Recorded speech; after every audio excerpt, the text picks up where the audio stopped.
Europe 1. 7h18, retour sur Actu à présent. Tout l'été, vous le savez, on prend le temps de remonter dans nos archives d'Europe 1 et Dieu sait si elles sont riches. La guerre déclenchée par la Russie en Ukraine fait planer la menace d'un nouveau choc pétrolier. C'est en tout cas ce que disait au printemps dernier Bruno Le Maire, le ministre de l'économie. Bonjour Lord d'Autriche. Bonjour Lionel, bonjour à tous. Voilà qui ravive des souvenirs. Le premier choc pétrolier survenait en 73 et le deuxième en mars 79, c'était il y a un peu plus de 43 ans. Oui, cette deuxième crise pétrolière survient avec la chute du Shah d'Iran 2 mois plus tôt. Cela freine l'exportation du pétrole iranien. Conséquence de cette crise, baisse de la production et mécaniquement hausse des prix du pétrole. Le ministre de l'Industrie, André Giraud, s'exprime sur Europe 1 au micro d'Yvan Levaille. Est-ce que vous allez à partir de là dire ce matin la vérité vraie aux Français? La vérité vraie, comme toujours.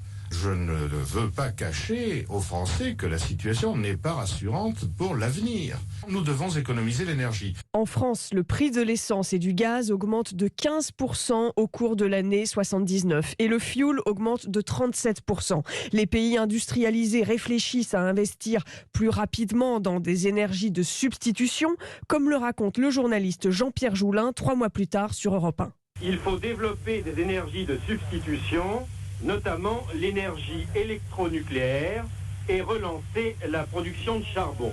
Monsieur Ohira, Premier ministre du Japon, a insisté sur la nécessité de développer le nucléaire. C'est vrai que cette crise affecte particulièrement le Japon, dont l'Iran était la seule source d'approvisionnement en pétrole. Et les pays de l'OPEP, pays exportateurs de pétrole, accumulent les réunions internationales en cette année 79. Oui, réunion à Genève en juin 79, puis sommet de Tokyo au Japon. Pour aboutir à un accord, les pays du G7 décident alors qu'il ne faut pas augmenter les salaires pour ne pas ajouter de l'inflation à l'inflation des matières premières. Et concernant le pétrole, ils se sont aussi mis d'accord, rapporte le journaliste Jean-Pierre Joulin. Ils ont réussi à s'entendre sur un plafond chiffré des importations de pétrole jusqu'en 1985, c'est-à-dire sur une réduction commune, sur une fermeture partielle du robinet du pétrole se déversant chez eux. C'est la première fois que les 7 plus grands consommateurs d'énergie du monde s'entendent sur des mesures concrètes. Le président Valéry Giscard d'Estaing, présent au sommet de Tokyo, évoque lui la nouvelle trajectoire économique que l'Europe devra désormais suivre.